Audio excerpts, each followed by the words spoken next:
ಇಲ್ಲಿ ನೆರೆದಿರತಕ್ಕಂತಹ ನನ್ನ ನೆಚ್ಚಿನ ಶಿಕ್ಷಕರೇ ಹಾಗೂ ಸ್ನೇಹಿತರೆ, ತಮಗೆಲ್ಲರಿಗೂ ಪ್ರಥಮವಾಗಿ ವಿಶ್ವ ಪರಿಸರ ದಿನಾಚರಣೆಯ ಹಾರ್ದಿಕ ಶುಭಾಶಯಗಳು. ಮಾನವ ಪ್ರಕೃತಿಯಲ್ಲೇ ಹುಟ್ಟಿ ಬೆಳೆದು ತನಗೆ ಬೇಕಾದೆಲ್ಲವನ್ನ ಪ್ರಕೃತಿಯಿಂದಲೇ ಪಡೆದು ಸಂಪೂರ್ಣವಾಗಿ ಪರಿಸರದ ಮೇಲೆ ಅವಲಂಬಿತವಾಗಿದ್ದರೂ ಕೂಡ ಅದರ ಅರಿವಿಲ್ಲದೆ ತನ್ನ ಆಸ್ತಿ, ಹಣಕ್ಕೋಸ್ಕರ, ಸಂಪಾದನೆಗೋಸ್ಕರ ತನ್ನ ಎಲ್ಲ ಪರಿಸರವನ್ನು ನಾಶ ಮಾಡಿ ಹಣ ಸಂಪಾದಿಸ್ತಾ ಇದ್ದಾನೆ. ಆಸ್ತಿ ಆಳತೆ ಹಣದಿಂದಾಗಬಾರದು, ನಾವು ಬೆಳೆಸುವ ಗಿಡಮರಗಳಿಂದಾಗಬಾರದು. ಆದರೆ ಮಾನವ ಎಲ್ಲ ಪರಿಸರವನ್ನ ನಾಶ ಮಾಡಿ ಹಣ ಸಂಪಾದಿಸ್ತಾ ಇದ್ದಾನೆ. ಮಾನವನ ಈ ದುರಾಡಳಿತದಿಂದಾಗಿ ಪರಿಸರ ಮಲಿನಗೊಳ್ಳುತ್ತಿದೆ, ಜೀವಿಗಳು ನಾಶವಾಗುತ್ತಿದೆ. ಮಾನವರಲ್ಲಿ ಉಸಿರಾಟದ ತೊಂದರೆ ಉಂಟಾಗಿ ಹಲವಾರು ಜನ ಮಾನವರು ಸಾವನ್ನಪ್ತಾ ಇದ್ದಾರೆ.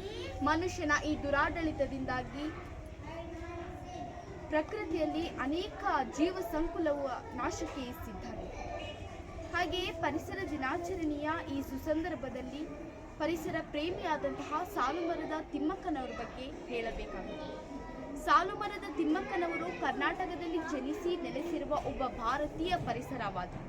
ಹೆದ್ದಾರಿಯ 4 ಕಿಲೋಮೀಟರ್ ಉದ್ದಳತೆಯಲ್ಲಿ 284 ಆಲದ ಮರಗಳನ್ನು ನೆಟ್ಟು ಆ ಮರಗಳನ್ನು ಪೋಷಿಸಿದ ಇವರ ಕೆಲಸವನ್ನು ಇನ್ನು ಹಲವಾರು ರಾಷ್ಟ್ರೀಯ ಮತ್ತು ಅಂತಾರಾಷ್ಟ್ರೀಯ ಸಂಸ್ಥೆಗಳು ಗಮನಿಸಿ ಪುರಸ್ಕರಿಸುತ್ತಿವೆ.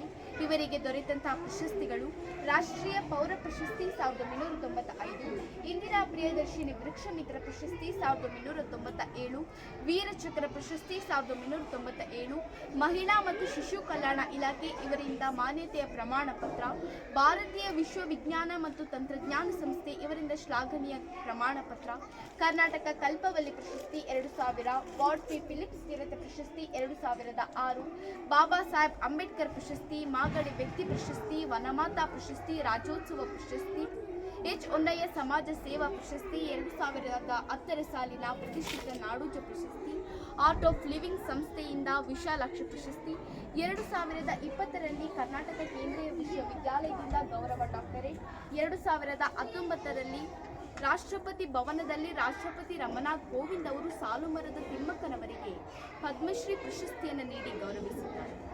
ಸಾಲುಮರದ ತಿಮ್ಮಕ್ಕನವರ ಸಾಧನೆಯಿಂದ ಸ್ಫೂರ್ತಿ ಪಡೆದಾದರೂ ನಾವು ಪರಿಸರವನ್ನು ಸಂರಕ್ಷಿಸಬೇಕು. ಕನಿಷ್ಠ ಪಕ್ಷ ನಮ್ಮ ಹುಟ್ಟುಹಬ್ಬದ ದಿನವಾದರೂ ಒಂದೊಂದು ಗಿಡವನ್ನಾದರೂ ನೆಡೋಣ. ನಮಗೆ ಸ್ವಂತ ಜಾಗವಿಲ್ಲವಾದರೂ ಪರವಾಗಿಲ್ಲ, ರಸ್ತೆ ಬದಿಯಲಾದರೂ ನೆಡೋಣ. ಮತ್ತೊಮ್ಮೆ ತಮಗೆಲ್ಲರಿಗೂ ನನ್ನ ವಿಶ್ವ ಪರಿಸರ ದಿನಾಚರಣೆಯ ಹಾರ್ದಿಕ ಶುಭಾಶಯಗಳು. ಧನ್ಯವಾದ.